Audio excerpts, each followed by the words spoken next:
All right, today we're going to start with cooling and calming the heart, and we're going to arrange our body in an inversion.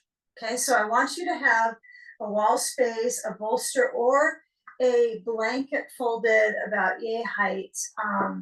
That would work fine to arrange your hips upon to bring the body into that curve. So you want to find a curve into the spine because that's why it makes it so soothing is when we have this lumbar curve, the sacrolumbar curve, or lumbosacral.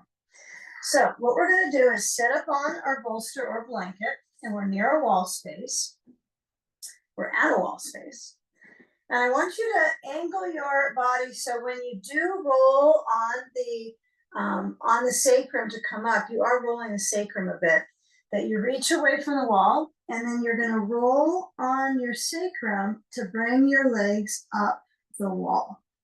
Okay, now this doesn't always easily happen, right? It's not always magic that you're perfectly straight up a wall. So you could take some time to try different ways of getting upside down. Some people will actually scoop themselves all the way up the wall from way back. They don't roll up.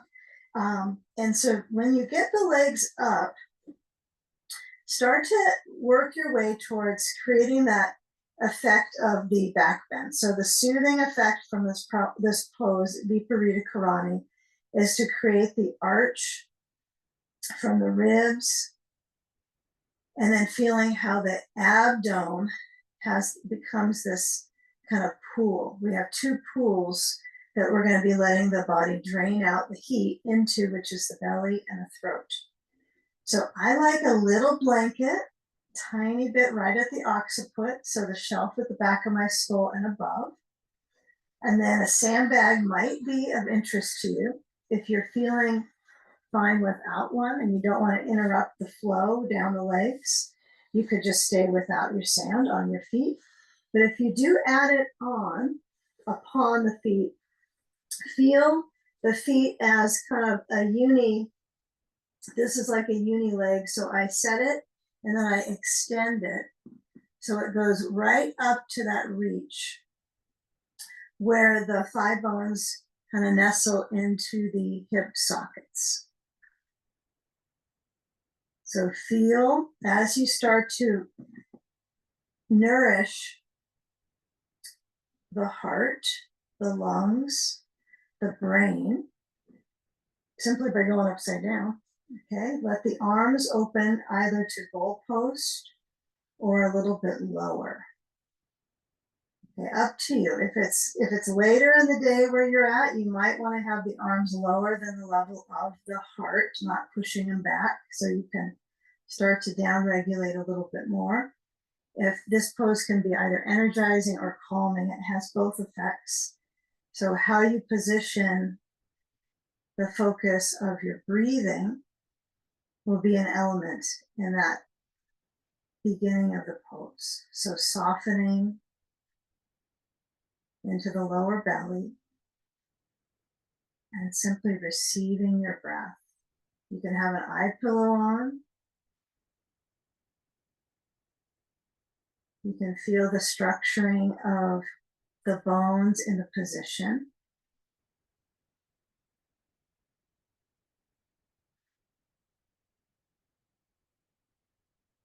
And simply receiving the sensations from this pose.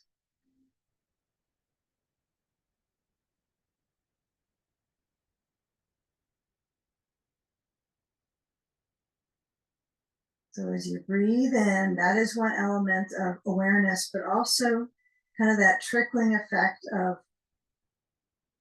the sensations, right, which is kind of a bit of a scanning element of the practice.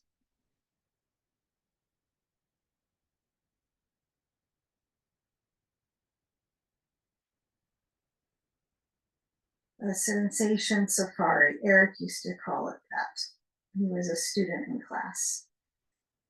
So when you feel the lengthening of the back line of the legs, feeling the hamstrings stretching, maybe a bit of the calves.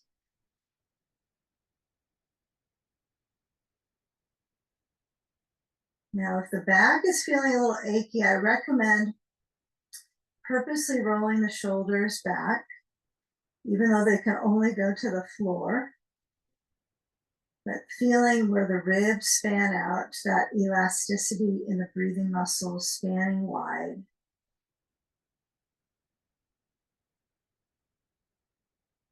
Feel a few more moments here. Just take time for your physiology to respond to reversing the flow back to the heart, lungs, and brain.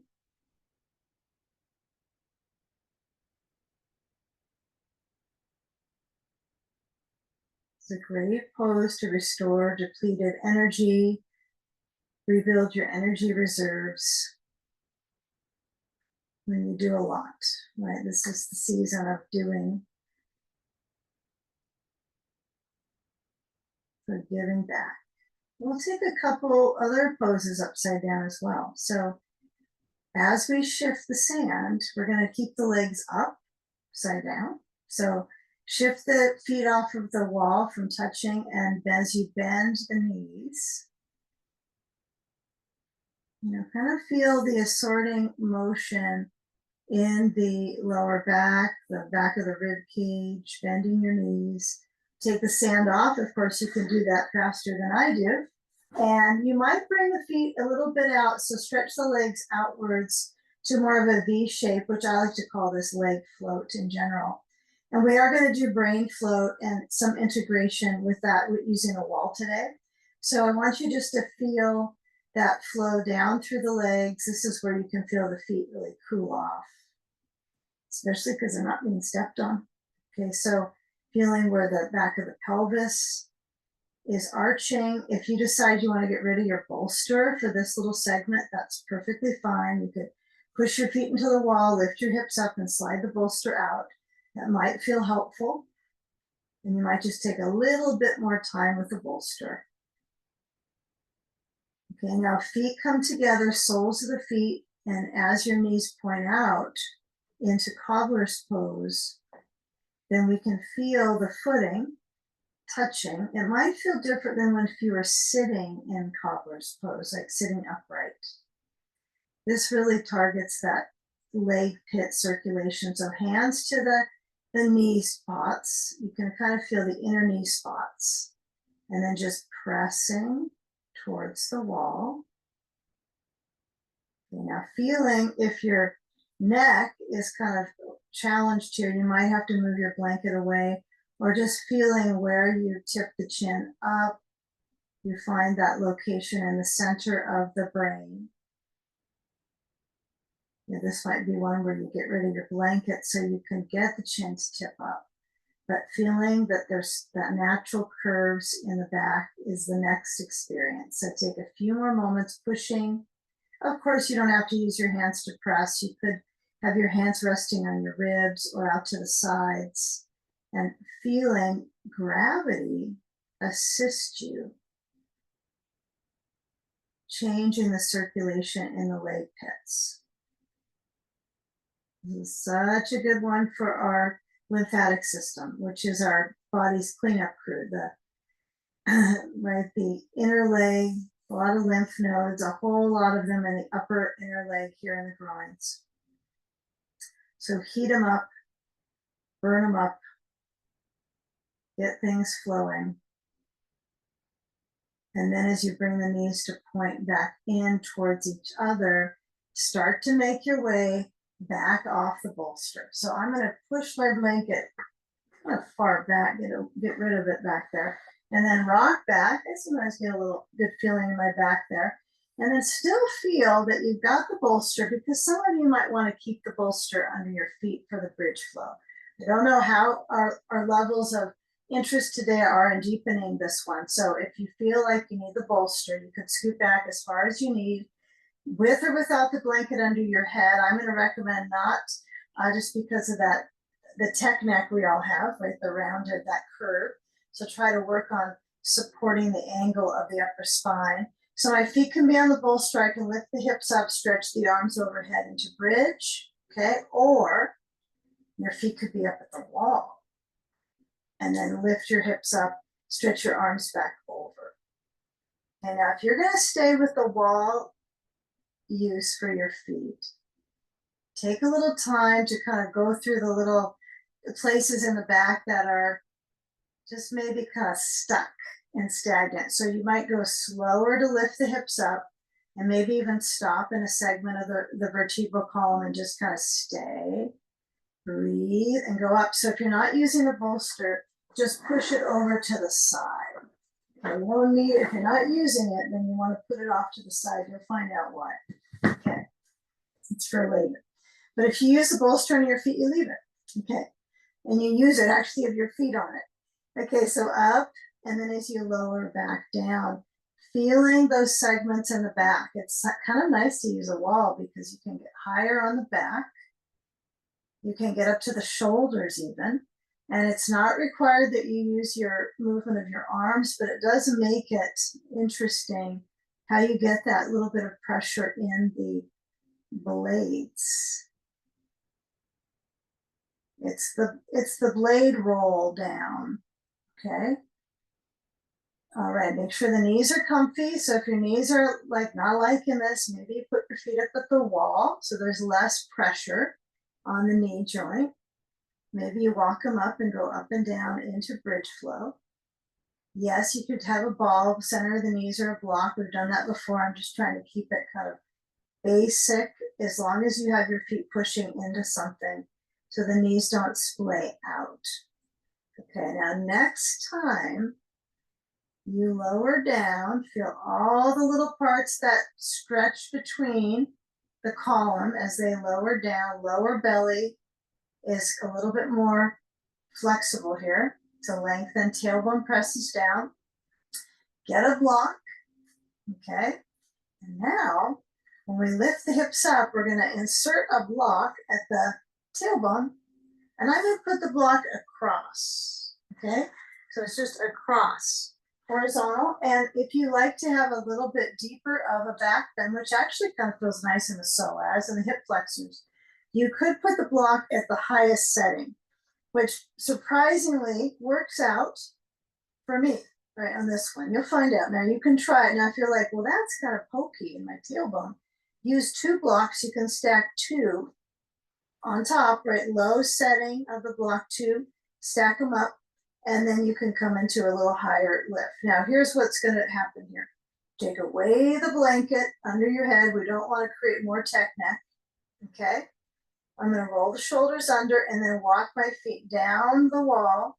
So my feet are stretching. The balls of my feet are pushing into the wall. My toes are a little bit lifted up. And you likely will have to kind of suss this out a little bit, kind of feeling if you want to get closer to the wall to create this deeper bridge pose. Okay? Now I'm going to shift mine. I'm going to come back up and get a little bit closer. I can just feel. And if you have a question about it, let me know, because I do want you to give yourself the opportunity. If you like the bigger bridge, but the pokey block, the small, the short end is not good for you, get 2 blocks, stack them under the back of the pelvis, tailbone area, and then walk your feet down. You might go, oh, that's good, because it's just a wider platform. You still get this stretch in the hip, the frontal hip bone, the hip flexor. Okay, and you can always just have your feet up at the wall. You don't have to walk down if you don't want to. So shoulders roll down and in towards the spine. So you're creating that reach across the chest, the throat. Yeah, avoid rolling and turning your head much on this one. Okay, I'm going to just to see if there's any questions about it, but I want you to be careful because when you're shifting, the lower ribs move apart, but the turning of the head is about the cervical vertebrae, not the ribs. So feel if you can squeeze the shoulders a little bit. I know they're going to slide back out because shoulders will be shoulders, but giving that awareness in the pec muscles, the chest, and then as you open the heart, breathe. Feel if you can get pretty strong in your heart here. Creating more flexibility. If your back gets achy, I recommend just walk your feet up the wall. That usually helps it immensely. And then you can kind of take gravity off the spine a bit. Okay, so feeling where the rib cage opens. Feel the ribs moving apart.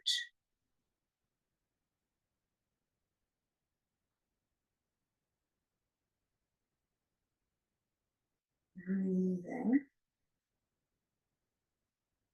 If your feet are on the floor or just against the base of the wall, you're going to walk your feet back up.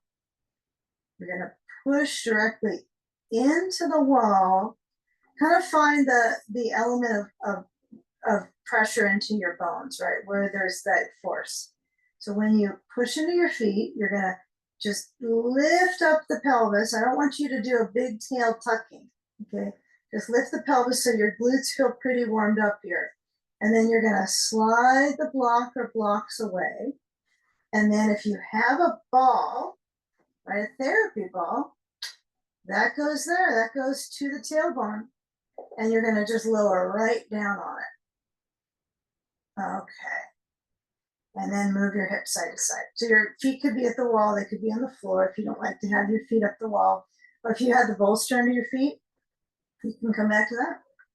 Okay, but feel now if you want to move the ball higher up, like anywhere on the back, if you have a soft ball, go for it. So if you decide, well, I'm going to move the ball up between my shoulder blades back here, okay? You can do that. And you can go side to side. And as you go across, pushing into the skin and stretching that fascia across and push around into the bones, right? It might feel like just what you needed, okay? I feel a little bit just stuck in that space. Now, those of us that are now at the sacrum, which I do want us to end up at, I want you to have the ball. So remember, it's at the back of the pelvis here. And then you're going to take a figure 4 pose with the wall. Okay. All right. I reunited with this idea. I used to do this all the time, but this is a great one. So I've got the ball at the sacrum, option 1, ball, sacrum, or no ball. You can go without the ball too. Right ankle to left knee. And you want to find your positioning distance from the wall works for you to feel the right hip stretching. Okay. So if you're too far back, you have too many blankets under you, it probably will make it, it'll dilute it a little bit, which might be what you want. So if it's too much, you go a little bit farther back from the wall. Now, can you get closer to the wall? Oh yeah, you can definitely get close. And you can get so close that you'll definitely feel this pressure. So find the right amount of pressure because we're going to massage the glutes right with the ball. So I want you to feel the right foot flexing. Okay, you can cross it to that left, above the left knee. Okay, you could pull on it a little bit and move the foot up, but we're not trying to hurt the knee here. There's no lotus pose going on. So my main focus here is the left foot just kind of pressing into the wall as the right ankle is hooked onto the left knee. So feel into your right hip. You don't have to hold the leg. This is not we're holding the leg and pulling it in figure 4. That's why you need to be close to the wall. Arms could stretch back. You can hold your elbows. You can bring your arms out to goalpost. And just take a few moments. If you need to move on the ball, like wiggle side to side, that's fine. Wiggling is welcome. We welcome wiggles. Okay. Now relax the flexing because, things get tired. And just switch it. If you want to switch it with your legs lifted, so you can do a little bit of lower abdominal strengthening. This might feel nice. Might feel a little bit rocky at the balance. Kind of circling through your feet, draining it out, shake it out, and the switch. So the right foot is at the wall and the left ankle. Now, how you travel in the pressure on the ball and the spine is really kind of interesting here. So as you place the left ankle to the right knee, feeling the arch. So you might need to move the ball lower or higher if it doesn't feel right for you. If it feels uncomfortable, You can change where the ball is, or you can put it to the side. Because this is still a pretty good one without the ball. You might prefer it. It's an interesting element of balance work, touch into the sacrum area, a little bit of pressure support, but it's not for everybody. So you have to find what works for you. Take another few moments here, just feeling the awareness into that left hip.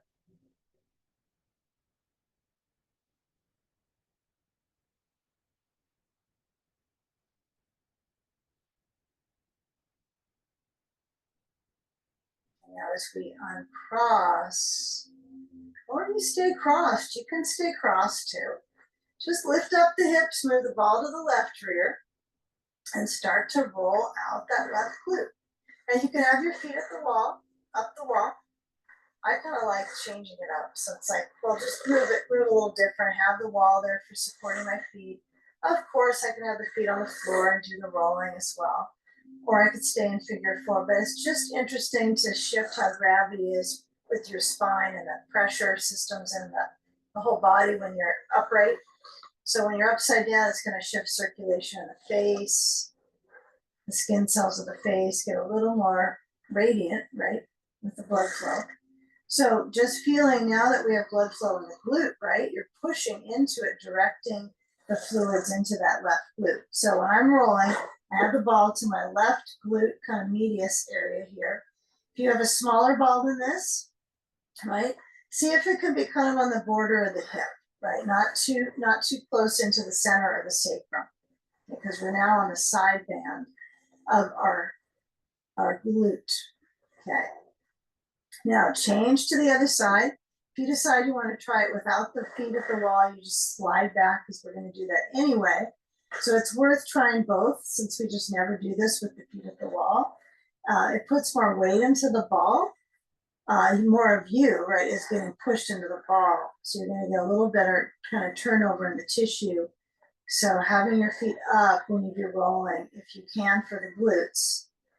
It probably would help if you do rolling at your upper back too, if you have your feet up, just because of that gravitational shift in pressure. Let gravity have you. Okay. Now, if you're getting into this kind of satisfying glide, it's kind of easy, that's okay. It doesn't have to be rugged, or just finding the areas that are the most rocky and knotted. You can just glide across the glutes. And then when you start to shift, I'll take a few more moments so we're evening it out. Breathing. Feeling the movement in the hips. And then when we shift down, now we're going to slide back. We still have our ball. We're going to scoot on back. You got your bolster. If it's on the feet, I want you to shift it over to the right side of your mat and actually have a blanket under your head. So if your blanket is at a quarter fold, this might be just enough. You don't want to have it too low for a twist.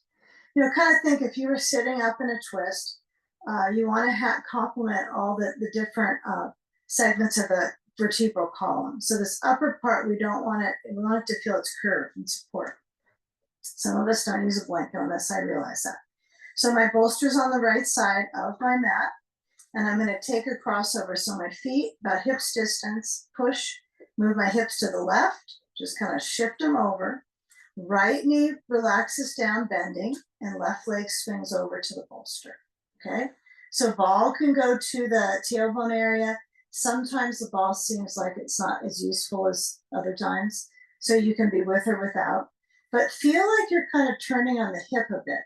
Now I have to admit, this feels a little too easeful. I'm going to kind of shift crossover so I feel a little more in this left hip. But if you're twisted too much onto that right hip and you don't get any left hip stretch, take action. Get a sandbag on the outer left thigh. Okay, it could go to that lateral rotator, so it might slide down towards the nook of the knee and then open through that left arm. Okay, let the ribs slowly move apart in this new shape. And breathing that valuable circulation now into the muscles that kind of hold us together so that we can stretch our legs, right? That we can move our feet and walk. So feeling and regenerating in the hip. Your left arm is relaxed. Head might roll to the left, and you might even decide you don't want a blanket under your head. Right? It's all good as long as you're not rounding your neck and pushing your chin to your chest. Okay, we're not trying to create a Jalandhar Bandha kind of throat lock here. Trying to create an openness here.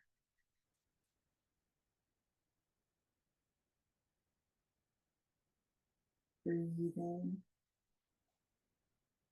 receiving, and feeling that rotation.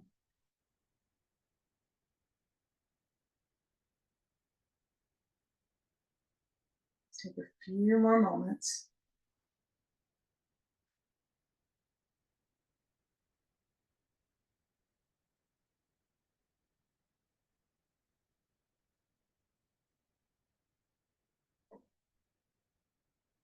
Okay, this is going to be kind of an unexpected blend that we're moving into. So we feel the left outer leg, right? We have the side of the leg stretching.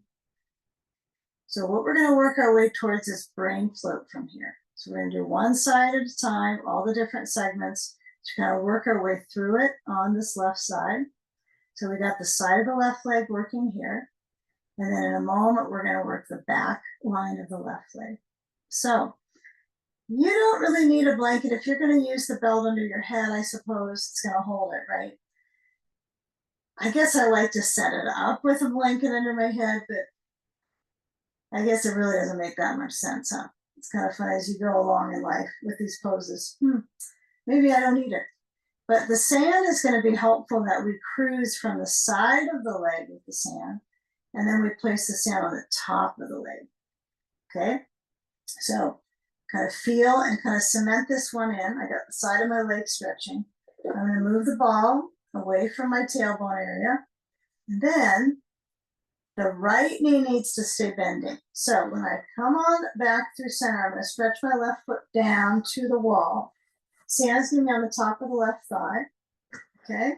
My right knee needs to stay bending so I don't tighten my back. So even if I just walk my foot in, it doesn't have to be that close to my rear at all. Just keep the knee pointing up. Okay, right knee. Okay, sand on the left thigh. It's going to be a little bit kind of sloshing around because we don't usually do our brain float this way, but the wall is probably an even better way to do it because we're going to refine that support for the paraspinals, right? The sides of the spine, the muscles on the side.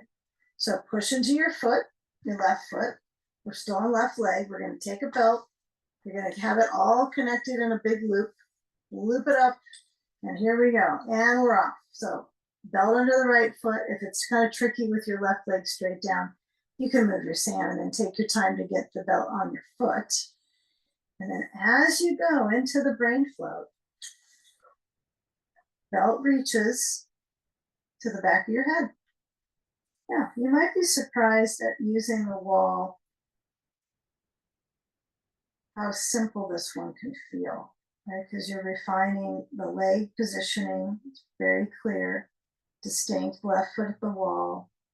My heel is at the floor, but some of you might decide I would be a little careful to put your foot up the wall because that would hyperextend the left knee. So just have the foot down. Now, if you are feeling a little worry about your knee, you might make sure the sand is as high on the thigh as it could be. Right? You do not want to push it on the kneecap. Okay, so my sand is up high. I'm going to kind of turn it a little bit so it's kind of a little crossed on the leg. And then as my head is floating, my brain is floating up. My right leg is circulating like crazy. That's what we'll call stretching, circulating. It's a circulation safari. Okay, so flexing. Both feet are doing the same action, drawing back. Pushing through the left foot into the wall. Kind of feel the corners of the foot. And then as your head leans back, if you don't like this belt at the back of your skull, remember it's skull, not the neck. you're not enjoying that and you're kind of not liking the stretch there, you can always get a hold of the belt, bring your hands to the inside, sides of your head, and then stretch the arms back, head down on a blanket. So you can have more of a shoulder float. They're both fine. Both are fine. Breathing.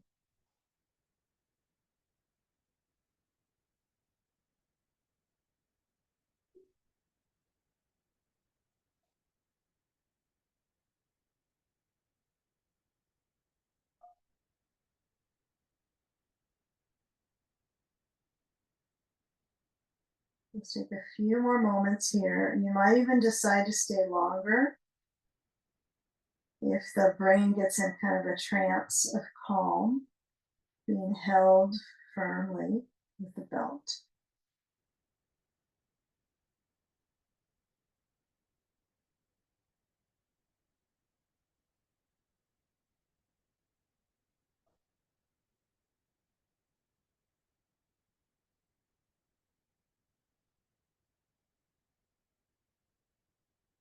Okay, now when we shift, keep the sand on the left thigh.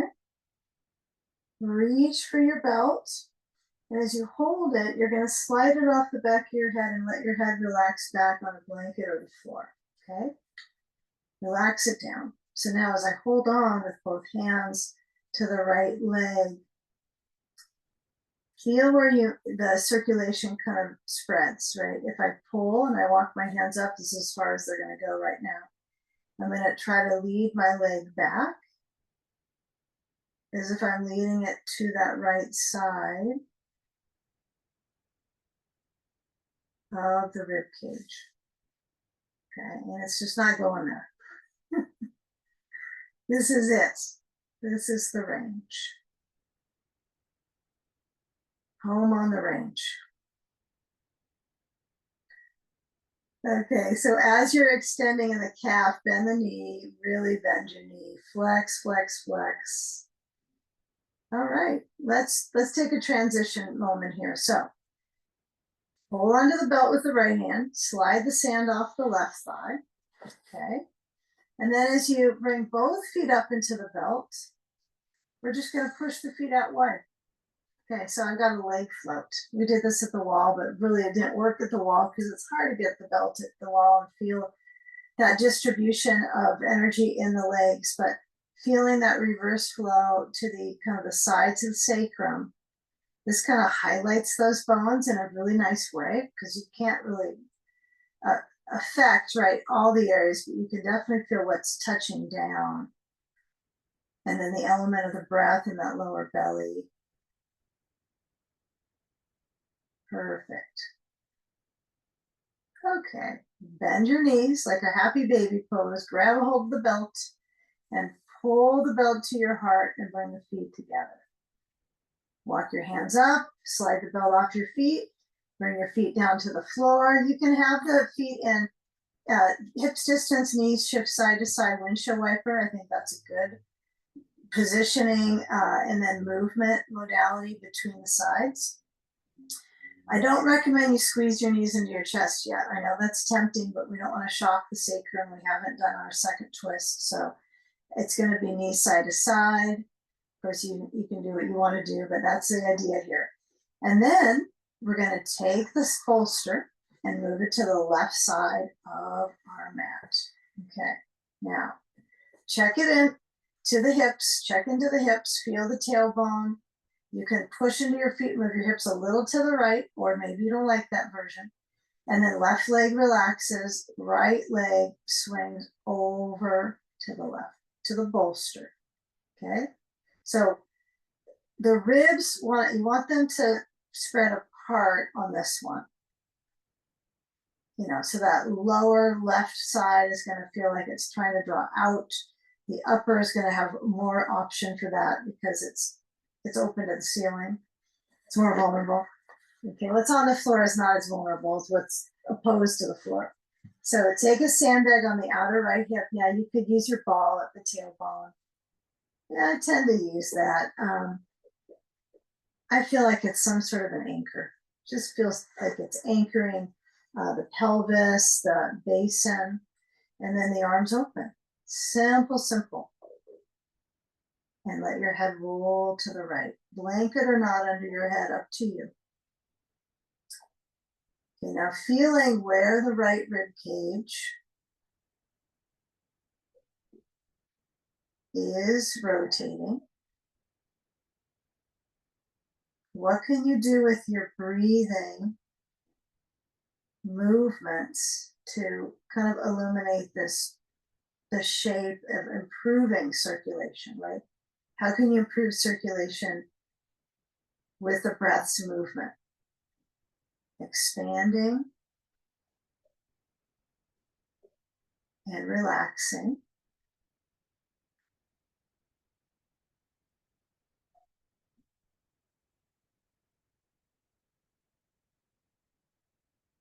And just feeling where the ribs, it's kind of, they're like the outer, they're guarding the organs, right? So, and then under that is going to be the movement of massaging the organs. Right? It's nice to do a practice and get kind of lost inside versus how we get lost in our brains. So this is a good thing. I like it, the work. So kind of feel where the movement is in the ribs, the back, the spine. And I do think the final frontier on this one is using that sand on the hip, because that's what ultimately we're working on, is the hip. The side of the hip, and then in a moment, the front of the hip flexor, the quads, psoas. So if the belly movement is tiny, that's okay. Sometimes they don't want to move very much.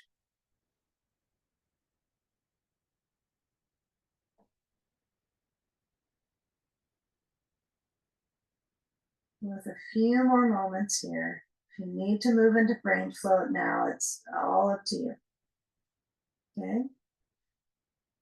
So connect the dots, right? So connect right hip connected to the thigh bone, right thigh bone connected to the knee, and then down. Now what's below that is what we're going to spring up, right? So, well, actually, no, what's below that is we're going to stretch down. Nope, it's going to the wall. All right, so as we have the sound on the side, okay, we're going to move the ball, and the area that needs to be carefully constructed is the left knee. So when I come around, what might help you is to bring the left knee to the bolster, and then let the right leg stretch down with the sand now on top. Again, I know it's going to be a little, it's going to kind of be a little like a sandworm. It won't quite stay, but you're going to worm it on down there. And then the left knee bends. I draw the left heel in towards my hip. You don't have to move your bolster, but easier for you to see. And then as I press, then I bring my left knee in. This might be a really worthy exploration for you to just hug your knee into your chest too, right? Okay, this is definitely I've got it burned in my memory from my anger training, like trying to really get the tailbone reaching, really feel it. And then when I get a belt, maybe now, maybe never, maybe you just hold the knee or the back of the leg. That's okay. Okay, you can do that on the first side, but it makes sense on this side. Belt goes under your foot. Big loop to the center of the back of your head. Okay. Now, as I lean back into my belt, into my brain stem, you can always draw your fingers up the brain, sorry, not the brain stem, but the cervical vertebrae. Kind of feel C7. Feel the pokey bone at the base of your cervical vertebrae, your very own pokey bone there. And then all the way up, you have that interesting curve. Okay, you have the cervical spout, I like to call it. So kind of nestle in. You might actually lift your head up more. You might go, I kind of like just this little tilt. Maybe you push back. It's okay to find what resonates for you. Pushing your elbows down. Arms could be open. Arms could be down by the sides of your hips. Try to get mesmerized by the foot at the wall. It doesn't have to push forcefully. It can just rest at the base and the top of that right thigh relaxing. And the left hamstring elongating. Elongation doesn't mean exertion. I have to learn that one myself. So if I'm like pushing back into my belt, trying to get more range of motion, elongation is happening just right now without pushing back. See what's kind of not at the edge for you, what's kind of a natural extension, and go for it. Just breathe. Relax the back rib cage.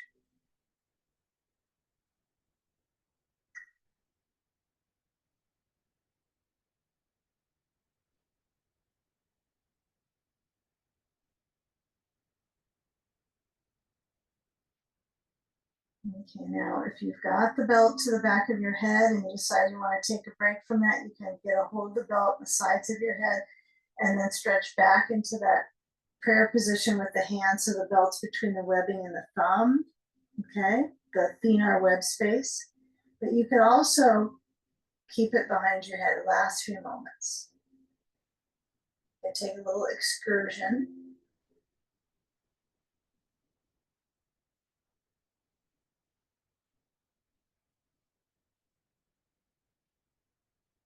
You know, bending through the elbows, grabbing a hold of the belt, hold on to it with both hands, stretching the arms. Now, this might not feel like an arm stretch, holding your belt, but you can kind of play with how that reaches out of your back. This is interesting because we're going to be doing the sage poses pretty soon. So you're going to get a lot of mid to upper back, all the way up to side omnitals. So feeling the lower extremities right now, still we're in that place. I still have my sand on my right thigh. It stays a little easier on this side for me. So it is interesting to kind of feel what touches down on the mat.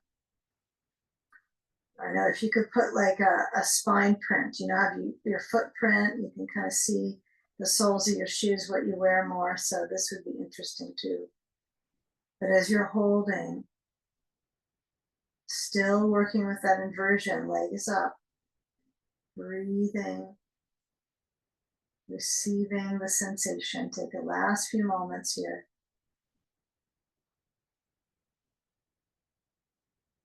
Okay, and it might be important for you to go into leg float after the last brain float. So as I move my sand off, I'm going to just put both feet up and feet move out. You know what I haven't tried is a leg float with the ball of the sacrum.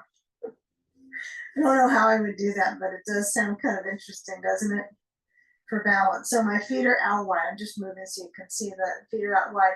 Now you can alternate bending the knee, or you can just keep it plain and simple, which is probably just as well for the leg flush, right? So a little bit more of that lymphatic focus, the lymphatic drain, the detoxification part, right? Drainage, lymph drainage. Bending the knees is fine, right? You might kind of bend the knees and feel if that's better on your back. Breathing. Okay, now reach up to the belt, hold on, slide, pull the belt towards your chest, slide the feet together. Bending, bending, bending. Okay, now when I move the belt off my feet, I'm going to shake it out a little bit, shake out the feet, the legs, I guess, leg tantrum. Kind of feel this back line. We're going to push into it, okay? So you can hold the back of the legs. I highly recommend you roll to the side to come up. If you need to do a little bit of kind of massaging the outer rim of the sacrum, no ball underneath you would be fine. This feels good. I kind of got ahead of myself rolling up on. So rolling on the sacrum, around the outer corners, the triangular bone, feeling that. Even though I don't feel the triangle there, but I know that's what it is. I feel it. And then roll and come on up. Okay, we'll take an Upavista Konasana. So what I want you to do is take a blanket or two. You can sit on two if you want. You can sit on one. And be close enough to the wall. This is really a wall day, isn't it? Okay. Sit close enough to the wall that you can push your bolster, the short end of your bolster, at the base of the wall and lift it up. Have your legs to reach out, press down, and then take that forward fold. Reaching. Okay, now you might decide, whoa, I don't want my legs like that. I want my knees bending, which is perfectly fine. So you can bend your knees, you can straighten your legs. Okay, now if your back is starting to go into more of that C shape, right? The letter C, normal. See if you can press down to your sitting bones. I would say if you're really you have a big hump in the back here, just bend your knees and kind of lift up out of the roots of the pelvis here, the sitting area, right? And then lean forward, push into the bolster, right? It's okay if you're not going that far into the stretch and just pushing to bring that heat into the back space, kind of power into it. Okay, now, last few moments, those of you who are leaning forward, you go for it. If you want to add the bolster to your forehead, to hammerhead pose, sometimes this can feel really good. Anytime you're putting pressure on the frontal lobes can feel really calming. So just pushing. If that feels mildly interesting, but you don't want the position of your spine, your legs like this, it is really nice to have a sandbag on your forehead. You can put a block behind you so it lifts up on a block, but it's really, really calming. So that pressure feels good. You know, feel like your head massaged and pressed, you know, into your skull, then that'll feel good to you. Okay, now come on down. Bolster comes down. We're gonna set up for a side sage. So I want you to shift off your blanket. Take a blanket, folded blanket, and another. So you're gonna have two. Okay, to the back. Now, I know this is kind of rushing into the side work, so I do recognize some of us might want to do a little cat-cow before we go onto our side, because we've been kind of lying on one part for a while, the back side. So if you want to do a little movement kind of energy, go for it, or you can go right into side sage. So if I'm recommending movement, it would be hands, knees, rounding, and arching within seconds of each other. So not holding the rounded back, but movement between the blades and reaching. Okay, now, as you come into side sage, whenever you're ready, if you're not quite yet, keep this movement dialogue going in the front and back space, hips tilting, hips flexing, hip flexors, right? Okay, then have a bolster. Now, we're going to place it center, and you do want your sandbag for this one if you can, so carefully move that over to the side near your left knee when you lean down. So I have my left hip next to the bolster.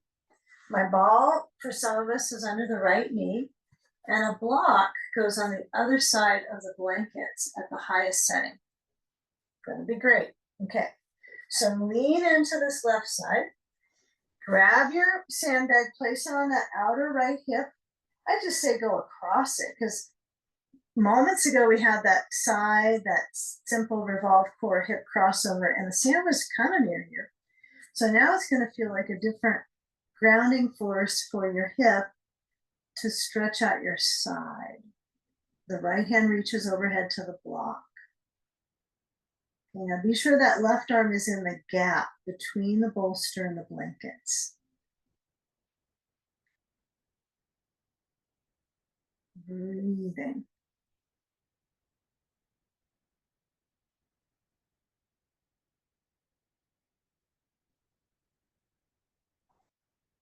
Taking a slow, deep breath in, ribs expand.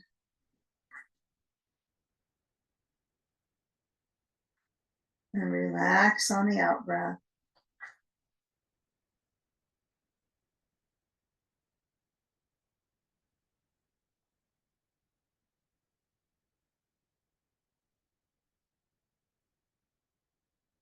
Now, if you feel the weight into one part of the hip, you might decide to lean more deeply to the left the left side body on the bolster, right?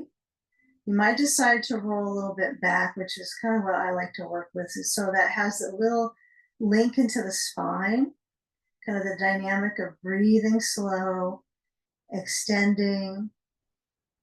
The arm is reaching. Now my arm's getting a little tired, so I'm going to just open out through the right side of the chest, roll on the back of my head, kind of tuck the blanket in so it supports my neck. Opening. If you feel vulnerable somewhere, fill the gap with a prop, right? So use your blanket, push it in more if you need some support.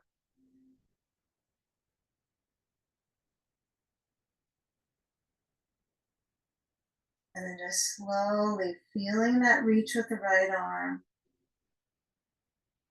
Using this pose to help link us up into sleeping sage, which is a really cooling pose. So we're going to lower the right arm down. We're going to move the sand completely off. And then you're going to take a first initial twist through your ribs. So let's turn to the bolster. Now the bolster, you can move the ball. I don't think the ball's really helpful in this next stage. So I bring my right thigh to my left foot, or I can bring it closer to my left knee. Okay. So now turn the bolster up on top of one blanket and take the other blanket on top of the short end of that bolster. Okay, now as you get close to the bolster, you can't get any closer now with your left hip. Feeling when the left hand touches down, the rotation. I think these kind of twists are a little bit more efficient for the health in our back, creating a healthful array of circulation in our back. I think seated twists make us a little vulnerable to using leverage, which can be kind of hard on the bones, right? So when we lean in, we want to reach with the heart, and then we can relax into the bolster. We use the bolster in a really immense way to create that grounding and support for our core. Yeah, so you could kind of slither up on the bolster, kind of play with stretching your breath, stretching your core, using that bolster to support. I suppose this would be interesting with a round bolster too, just because of this kind of rotunda, because it's all circular in here. So you can play with different bolsters, I suppose, different round and flats, but I'm used to the standard flat bolster for this one, so I'm good. But feeling that stretch across the back, so my arms are going to flow either open, right? Or maybe you kind of hug your bolster.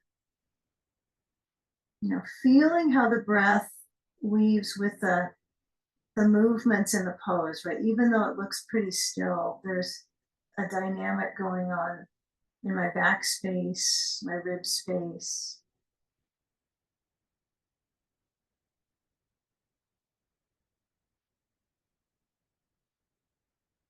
So really go with the flow for you. How does that feel? You can even get rid of your blanket under your head if that's too much pressure on the neck.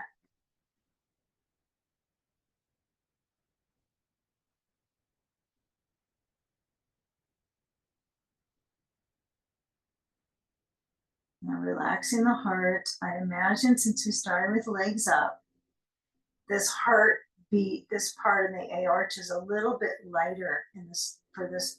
Usually in class, I can notice it's different. But if I do legs up in the beginning part, now it's a little more calm.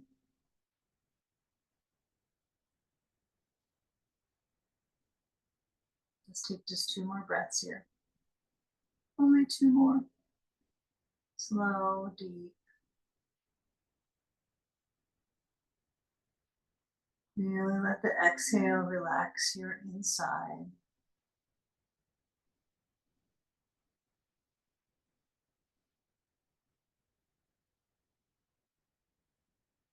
Okay, now slide your hands in so they're under shoulders, or ish, kind of shoulder-ish. And now as you press, feel your elbows draw in towards your center, so they kind of swing in. And then you feel like you're in this twisted up dog, arching. Okay, now take a little tummy time. So let's toss our blanket on the top away. You can kind of migrate to this with your bolster without any blanket under it. So I would just push the blanket that's under it back, and then I'm gonna turn. So now I'm gonna be on the bolster. I'm gonna slide it down, so when I lean into it, I don't lean into it, I actually completely rest on it. Stretch my legs back, and you might even feel like you're kind of getting into like a push-up kind of orientation. So kind of feel the reach of the legs back, the heels stretching back. And when you lower down, okay, like surfboard pose, feel the knees relax. Okay, so if you're too close to the wall, you might have to scoot away. I don't want you to kick the wall with your feet at all on this one. And then take a little tummy time. Now, hands are going to reach forward. You can have your hands on a blanket, but reach the hands forward. Press a little bit into the chest.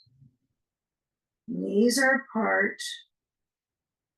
Okay, now if you decide I want to move my knees a little further out, more towards like a frog pose, that's up to you. I have to be very cautious on my knees for any frog posing.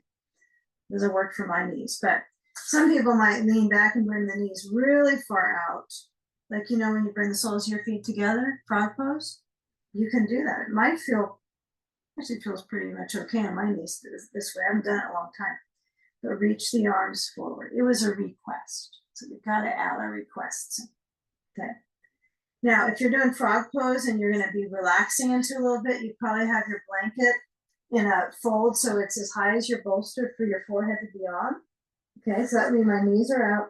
So it's just like cobbler's pose when the soles of the feet are together, but your face down. Frog pose. Soles of the feet together. Okay. Now, those of us that are not going into frog, lower your forehead down, take a few breaths. Notice the pressure and compression into the chest area.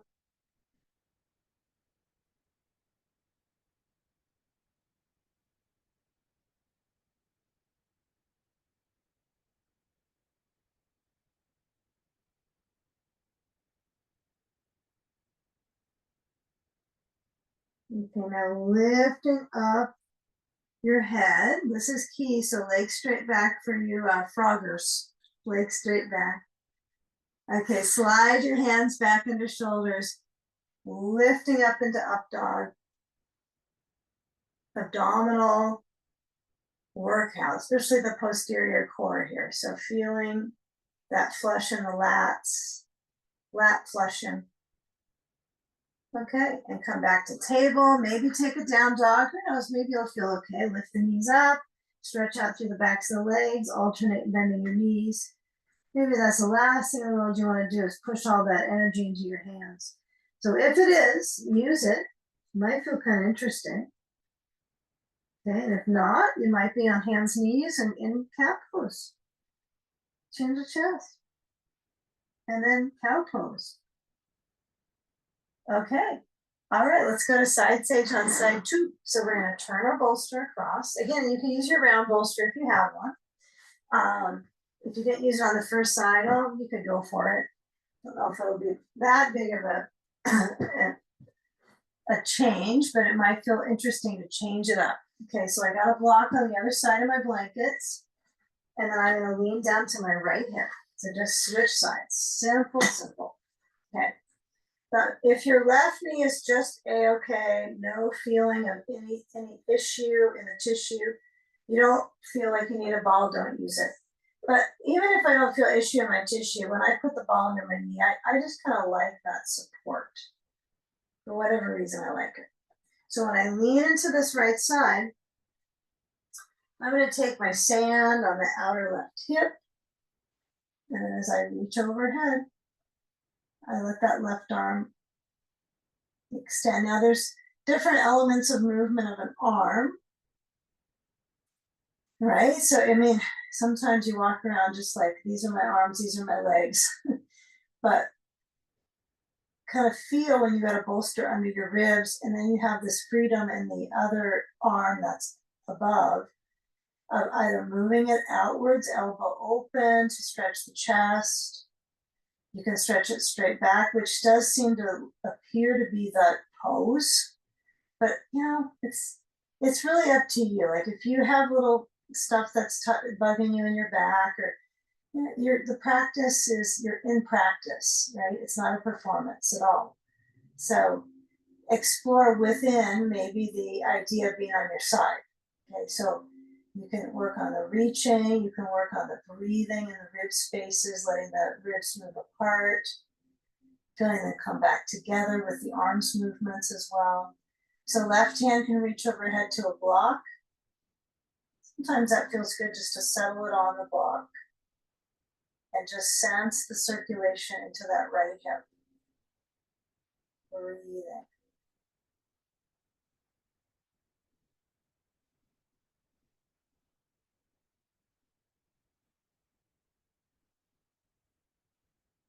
Okay, use the props to help you spread apart. All these areas that get caught up in compression, stagnation, poor blood flow, you're doing all the work right now. It could be that you're just lying on the bolster and your arm is maybe not overhead, maybe it's down to the side, but you're getting this pressure on the right side on the liver. So you're doing good work, even if you are just simply lying on the bolster with your left leg sort of reaching back and maybe a sandbag on your left hip. Doesn't have to be a big arm movement.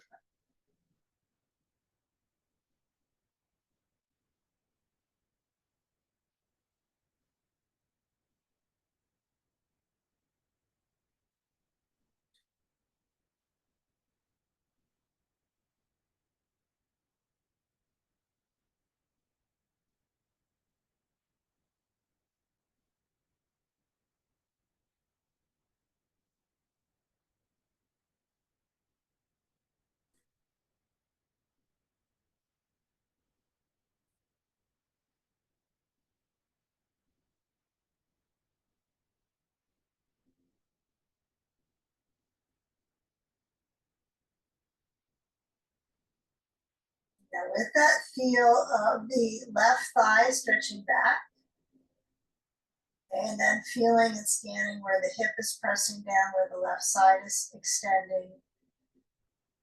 Okay, we're gonna move the sand to the right, or you can just toss it behind you. And then as you turn, move the left knee to the right and take the ball out and then pivot. So let's say you were not really liking the blanket on top. You can also pivot the bolster up this way and have that same amount of height but no blanket, right?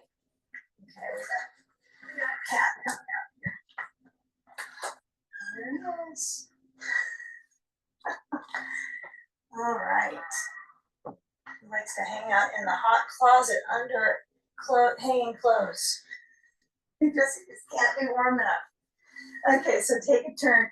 Now the blanket on the top, I try it all different ways. You know, I guess sometimes this feels good like this, where I turn my head and I just kind of feel in my neck.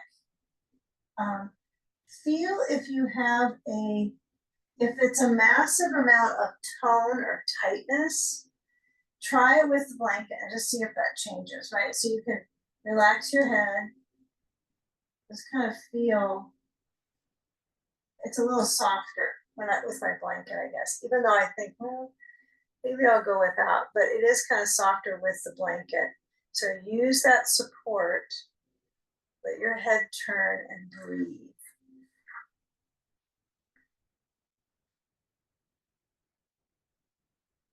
Yeah, feel the openness of the chest.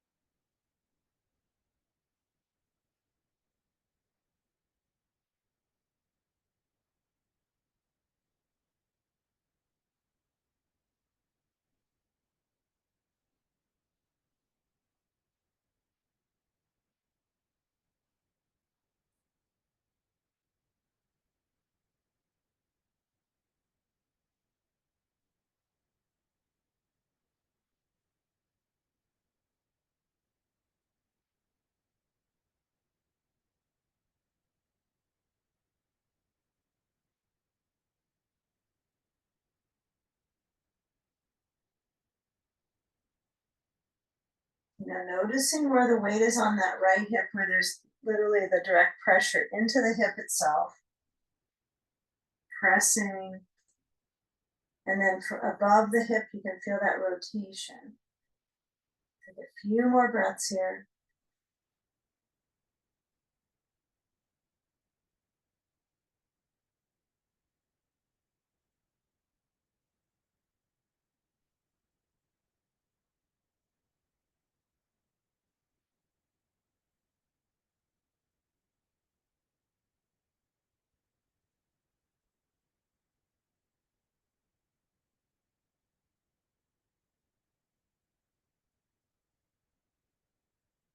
And then as you press into your hands, come back on up. Okay, now let's take a moment where we're moving our weight back into center, hands, knees. And then as you come back, let's push our bolster off so it's kind of not in our way with the arms. And get our blocks. Let's do a little bit of movement in the thigh bones. And then we'll take some seated twists at the wall and then come into our finale here. So let's do some simple work in quads. So I got my blocks. I got my left foot at the wall.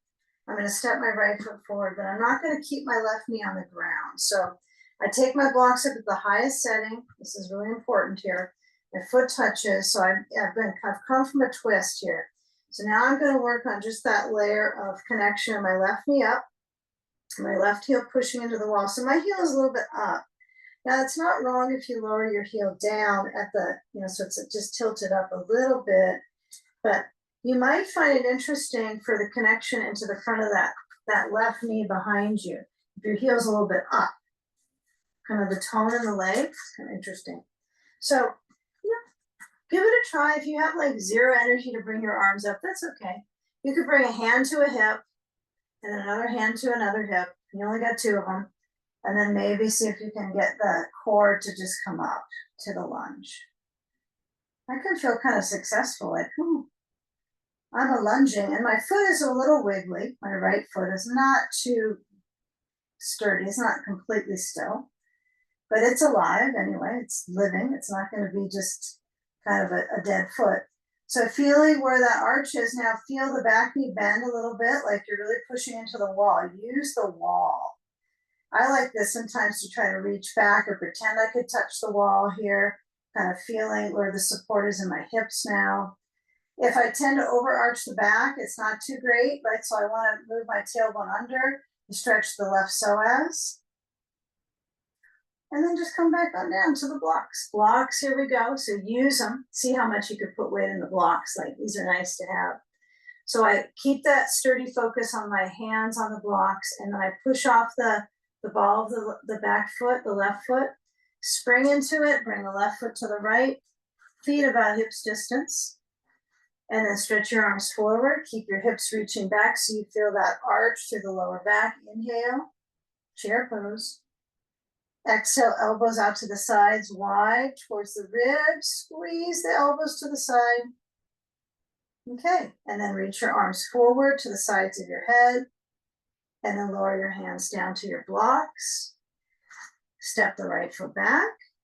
Okay, maybe you already have momentum and you can just come on up. You can bring your hands to your hips. Remember, there's no competition, even with yourself. So you might find, let's say you have a pretty padded floor. I use double mat, so it can be a little bit difficult to balance, but just kind of finding where the lines of energy are in your rib cage. Breathing. It only helps. Find some focus. Breathe slow.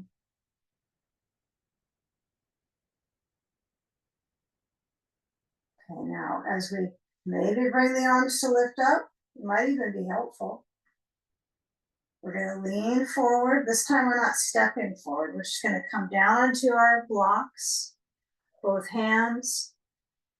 And then I want you to settle. So as your left knee reaches forward just over the ankle, we're going to lower the back knee down.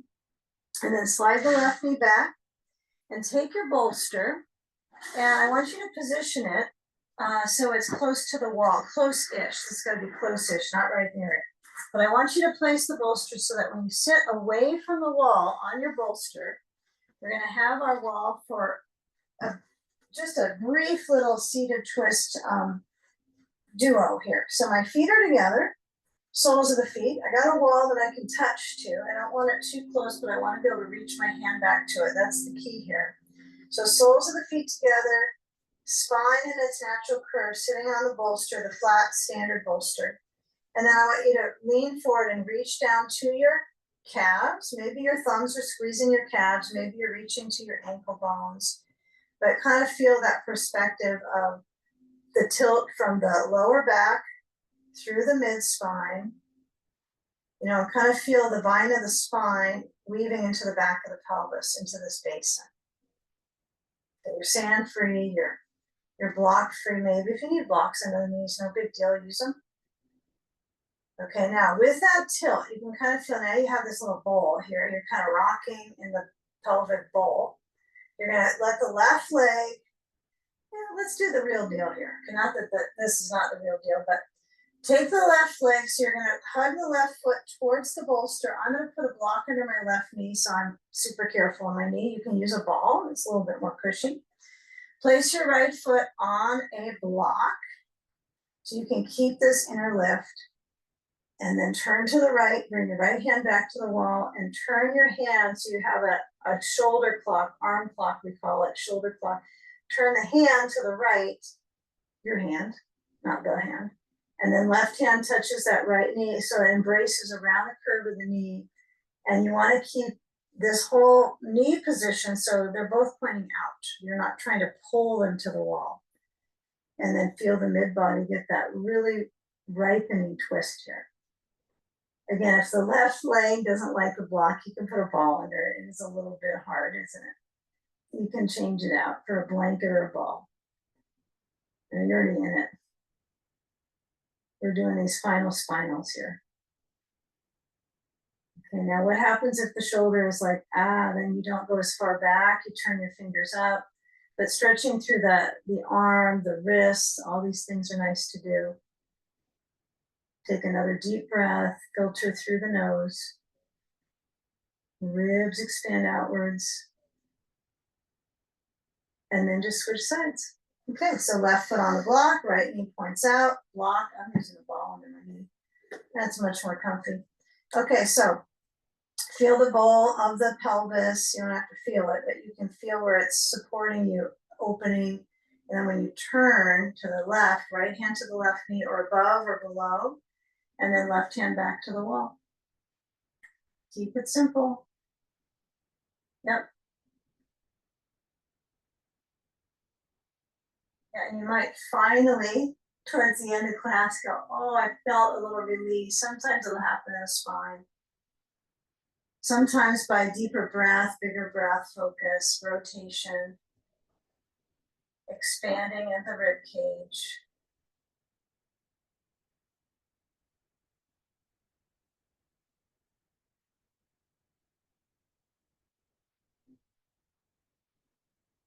And take another breath. Your left hand's turning back.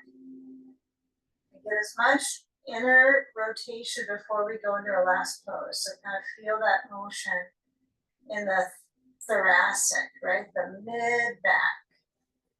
Feeling that rotunda. Okay, now using leverage is okay, right? I hold and motion, but just be careful about like trying to jam or just go to the end range. Just be with what you can breathe with. And then as you come back out, roll your shoulders back, maybe take your foot off the block, feel the shoulder motion. And then we're gonna slide down off our bolster and we're gonna actually set it up for a bolster bench. So, hardly ever do this one in this class. So if you don't wanna do bolster bench, which means 2 blocks at the second setting and a bolster on top, blanket here, legs here, and then lie back. You can also do legs up the wall again, which actually is a wonderful thing to do at the end. So you get to decide. If you just want a little variety, this is probably going to be the ticket, right? So a little variety for circulation in the legs. Okay. Circulation into the brain, still a good one. Not necessarily as impressive as legs up, but maybe it is because you're getting variety, right, for circulation. So as you lie back, you can have sand from the heart to the belly. You can have sand on the shins. Once you're back, it's kind of hard to toss it on your shins, but you could try to come back up. But sand from heart to belly. And as I settle, if I don't have any sand, no worries. Okay. You can actually put something right on your core, maybe like a blanket.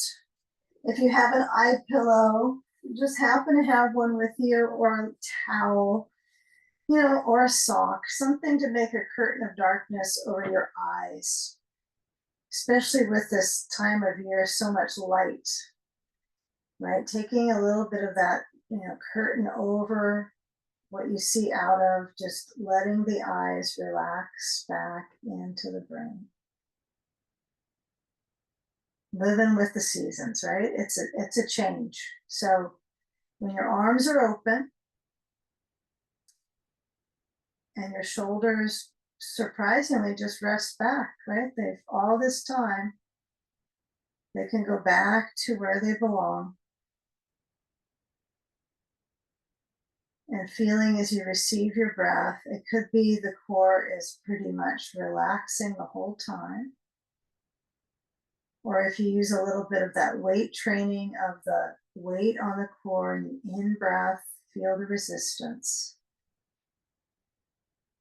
And on the out breath, empty and sweep the lungs.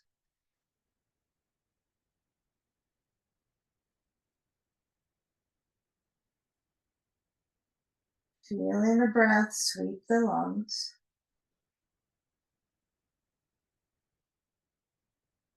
Relaxing your feet, your legs.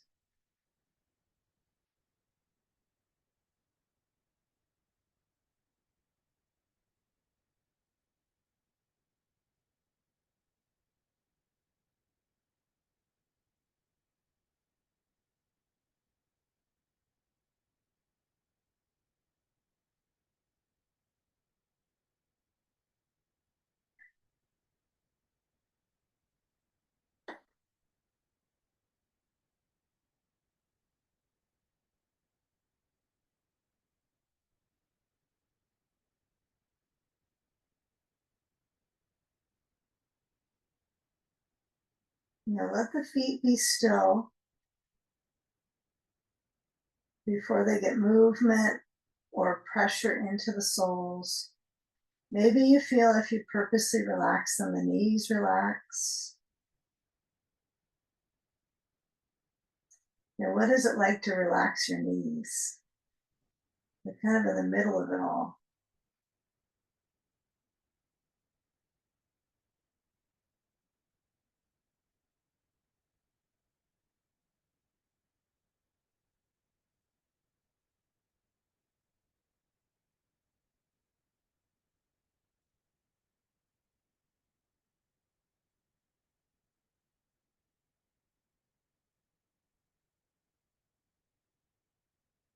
And now sliding the sand off the core. If you have it on the shins, give yourself a few moments before you try to get that removed. You have an eye pillow on, you can keep it on as long as possible, but once you remove that, you might blink a bit, blinking and then closing your eyes again. And now tracking through the right side of the tailbone to the left, just kind of rock your hips like you're wagging your tail. Then going up and then across, and then walk your feet in. Now, if you got sand there on the shins, you might have to carefully bring your knees in and take it off.